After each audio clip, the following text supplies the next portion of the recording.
Okay, inshallah we're going to speak about definiteness. So we have in front of us the word bait, baytun. So you see the tanween, which indicates indefiniteness. So baytun is a house. Now to make something definite, what we do is we add an alif and lam in front of the word, as you can see there, and we take one of the dhammas away. So instead of the tanween, we have a single dhamma. And similarly, if there was, for example, say tanween with two fathas, then when we make it definite, there will be one fatha. And similarly one kasra, if there was. So, al-baytu, the house, a specific house. So the process to make it definite is to add the alif and lam and to remove the tanween. Now, what is the alif lam? Now in fact, I said here the alif and lam. It's not an alif.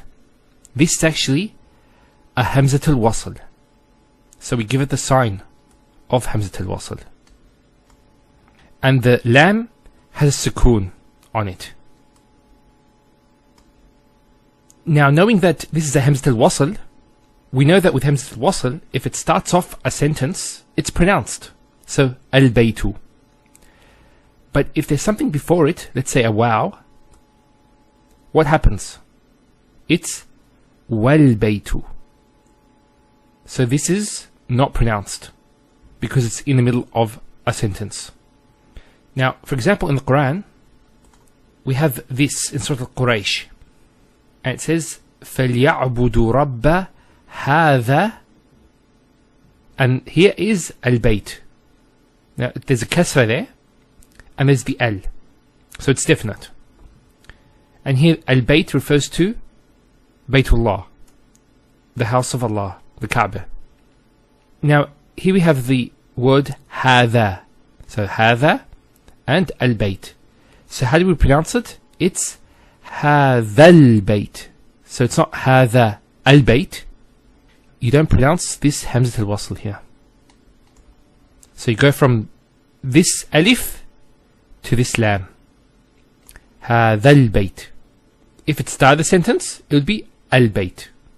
Okay, let's continue on. Now an important point is that proper nouns are all definite. Proper nouns, as in names of people, of places, of countries, and so on. Now in front of us we have 5 proper names. The first name we have is Muhammad. You notice at the end of it is the tanween, Muhammadun. Even though it has a tanween, it's still definite.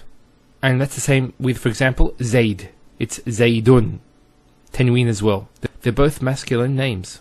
So with proper nouns, a tanween does not indicate indefiniteness. That's a rule there.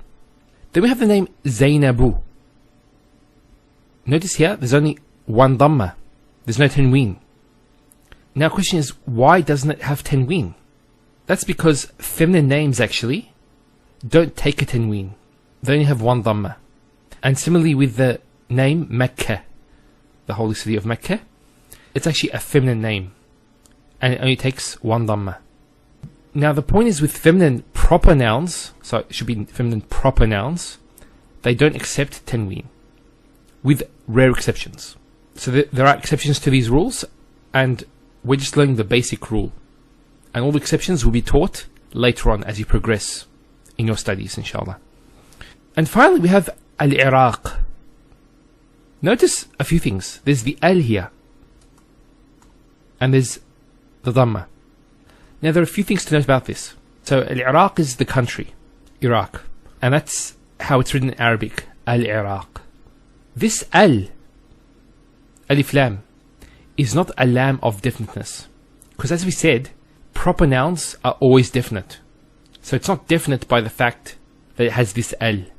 It's already definite. It's the name of a country. So this al is actually part of this word. You won't find the name Iraq. It's always accompanied with this al. And some proper nouns actually have this al joined to it. For example, we have the name Al-Abbas. Not Abbas, Al-Abbas, which is a masculine name. this is an extra al, which occurs in some proper nouns. And it's not the al that to make a word definite like al-bayt. Now, just finally, I want to mention this point, is with the al of definiteness, that the hamzat al-wasl is always pronounced with a fatha. Not a kasra and not a dhamma. So it's always a, al-bayt, al-qamar, and so on.